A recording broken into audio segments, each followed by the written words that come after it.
Hi, this is Mark Sam. Welcome to this webinar. I hope I'm not late and I hope you can hear me.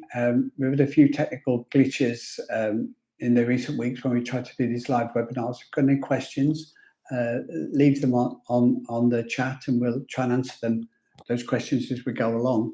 And don't forget to subscribe to the channel and so you can follow us next time when we discuss expats living and working abroad. What we're looking at particularly today is the EU changes with regard and how they're going to impact in Cyprus.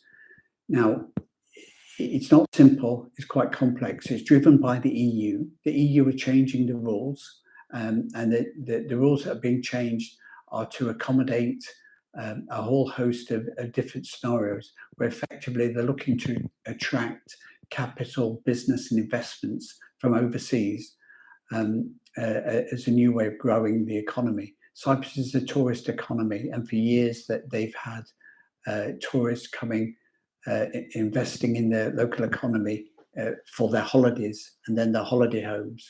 And now they're looking to grow their business and become an expat overseas business centre using the technology of today to build a digital vibrant economy going forward.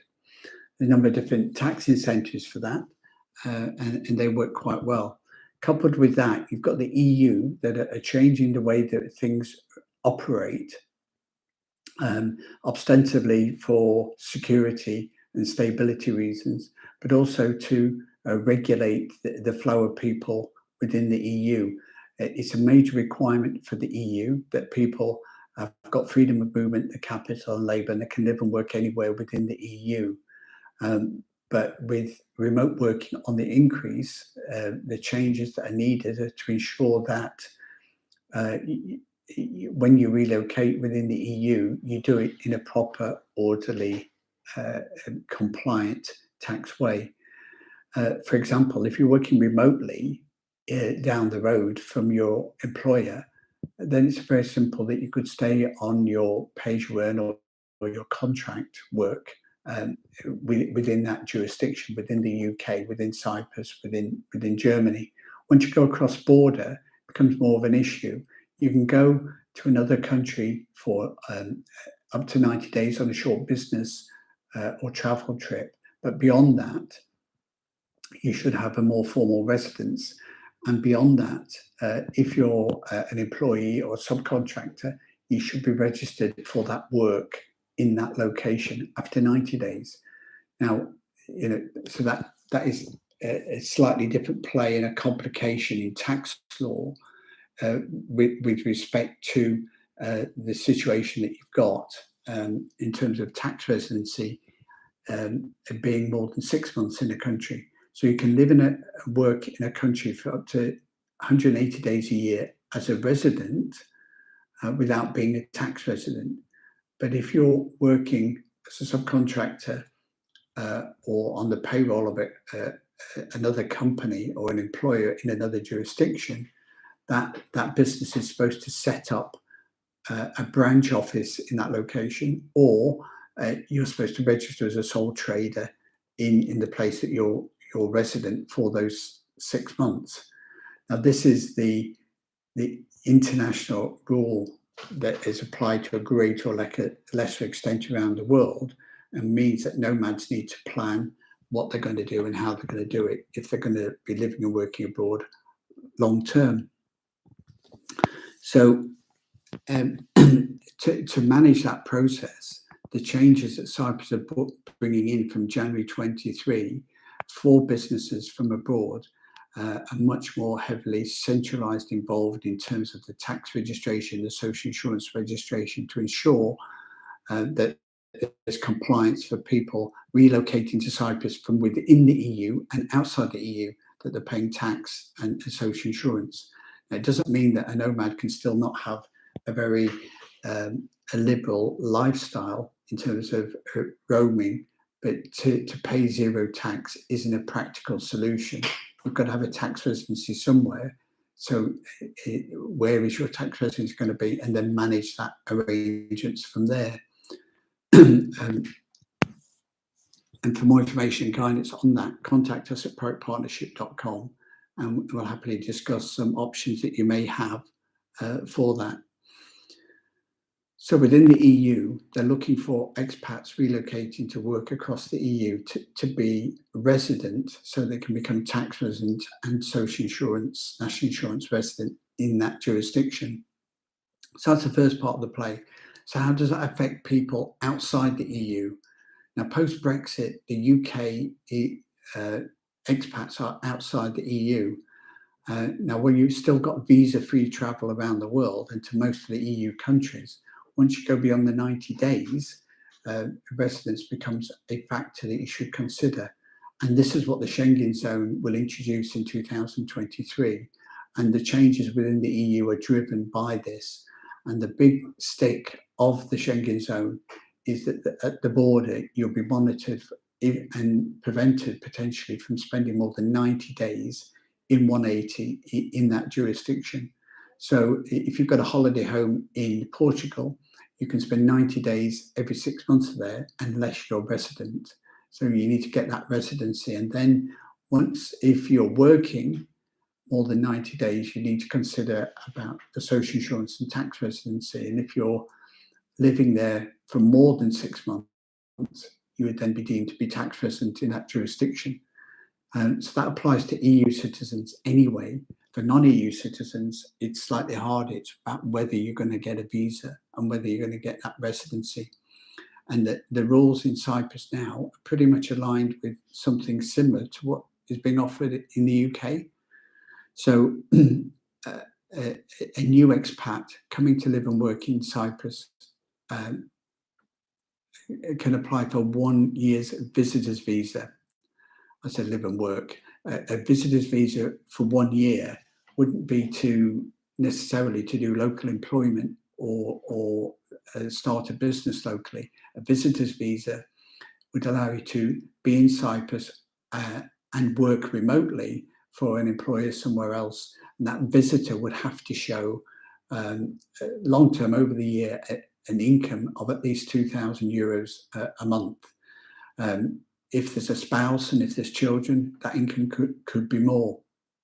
So a family, a couple with 2 or 3 children might need to show as much as €4,000 a month income over a year to not necessarily get the visitor's visa, but certainly to get that renewal of that visitor's visa. And the new visitor visa rules specifically look to see that income is coming from abroad and that it's coming from a job or an income source or a pension or an investment or a property rental from abroad to sustain your lifestyle as a visitor in Cyprus.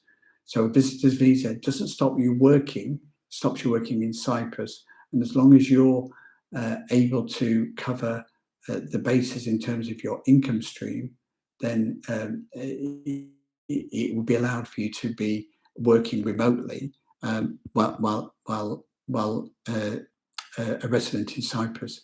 Obviously, if you do stay more than 6 months, you become tax resident in Cyprus, and therefore you've got that obligation to your worldwide income. If you're working to a personal service company, then your company would have a tax liability wherever that company is based, which is a slightly different rule as well. So having sufficient and stable income is an important part of that criteria. In Cyprus, healthcare is not automatically available to people that are living and working abroad. If you're paying social insurance, or if you're a retired pensioner with an S1, or if you are a permanent resident in Cyprus, you can get, or a Cyprus citizen, obviously, you can get access to the medical system. So by de facto, the visitor's visa for 1 year are not going to get access to the local healthcare system because it's not based upon an employment or a self-employment to pay that contribution unless it's pension income and they have an S1 from the UK or another jurisdiction. So private medical insurance is required for the 1 year residency visa in Cyprus. and that would obviously have to be renewed each year to that. Additional other little checks, there's, well, not little checks, big checks, other checks that they're adding in for non-EU citizens, including UK, would be criminal checks, a blood medical test on arrival in Cyprus. And you have to bear in mind as well that any marriage certificates need to be, or other certificates need to be Greek or English. They are the two acceptable languages in Cyprus, Greek or English. And if they're from another jurisdiction, they have to be apostilled as well. So it sounds like quite a lot, and it sounds quite onerous, and it is, but it's no different to anybody relocating to the UK from outside the UK. It's a similar type of scrutiny that they would go under as well. Obviously, your passport and your port of arrival is of essence. So your flight ticket arriving, that needs to be presented when you get your residency visa to stay in Cyprus. But that is part of the Schengen zone, and that will be part of the verification, the checks that are being done as you cross the border. Without the residency permit, then the Schengen zone restrictions of 90 days and 180 will apply. So you need to get that residency visa booked. And in Cyprus, that can be a lot of fun. And in different jurisdictions, it can take quite a bit of time to get that appointment booked.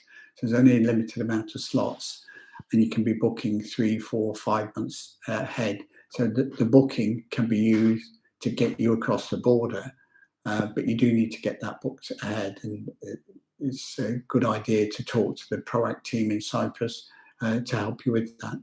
And you can contact us at proactpartnership.com for that.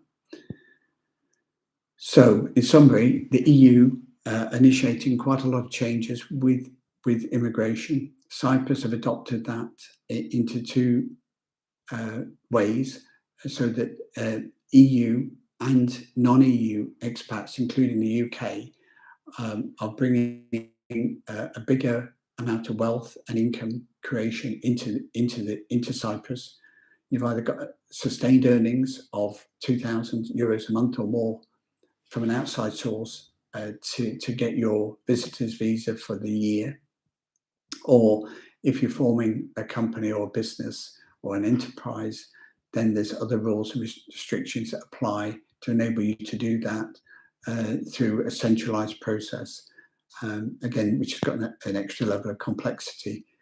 For more information and guidance on that, contact us at proactpartnership.com, and we'll see you again next time.